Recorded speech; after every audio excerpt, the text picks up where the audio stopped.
Alright guys, it's time for 2026 New Year's Collector's Resolutions. I'm going to start off by looking at what we did last year and see how we did, and then we'll go into this year's resolutions. Okay, so these were the ones that I did last year. More organization. I did feel that I did get a lot of things to help my collections, but there's still more I can do, so we'll come back to that later. Back to the basics.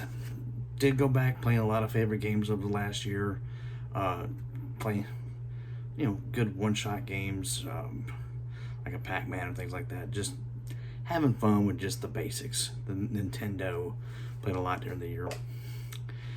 Finished childhood collections. I had a huge dent in this. I'm really only missing Game Boy and like 164 game. So this was a big win for me. The Genesis is finished. Actually, I've got some replacement cases I ordered for the last Genesis game that'll be here tomorrow. So I'm really happy that was accomplished. Okay, finished the Tengen set. This went over. I've got 9 of the 20 games, so I still need 11. Did not really get to accomplish that like I wanted to. Actually, some of them were just really hard to find. Buy all my childhood figures back. I did make a big win in this for Star Wars. I mainly collect Star Wars figures, a few random things here and there. I have all the original Star Wars figures and all the Empire Strikes Back figures. So now I'm starting on Return of the Jedi, which is an area that I think I stopped collecting Return of the Jedi when I was little at that age. I just didn't really buy them. I was into other things like Transformers, Muscles, Food Fighters, so didn't really focus on Star Wars much, but I've enjoyed this. It's been fun. I've got them displayed back here in these bat cases, as you can see, and that's been a fun thing to do. So I'm enjoying myself doing that, so that's a win. Got movies I didn't watch. I'm down to where I believe is the bare essentials. So I've got a lot of movies still, but I'm happy with where I'm at. Got games I didn't need.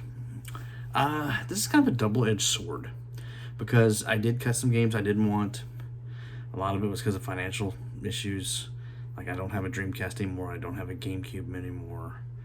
All my handhelds are gone, unfortunately, except for my Game Gear. I did keep the Game Gear.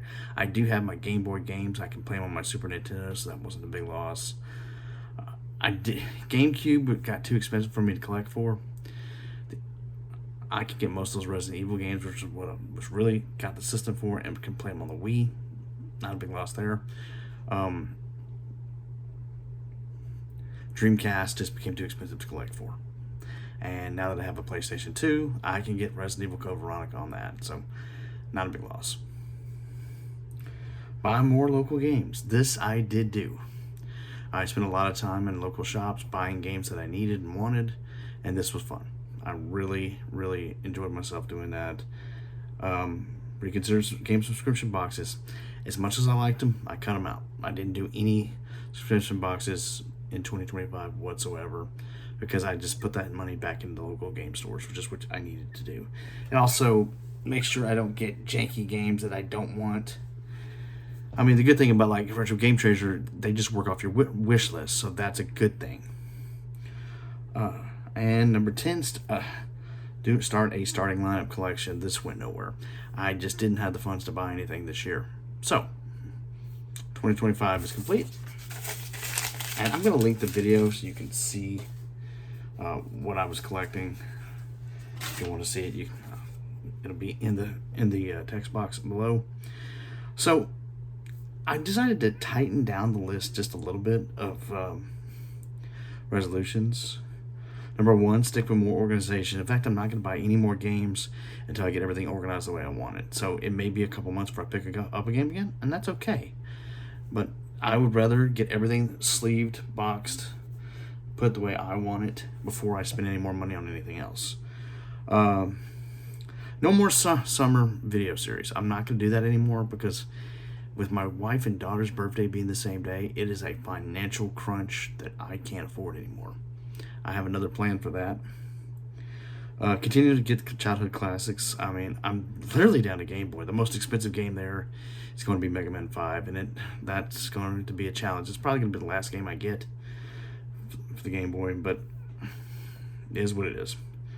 Go back to collecting the NES. I just didn't buy enough NES last year, and with all these new systems that have come in, things I've gotten rid of, it's time to refocus on the NES. The Wii, I'd like to get some more Wii stuff. So that'll probably be a fall of Nintendo series.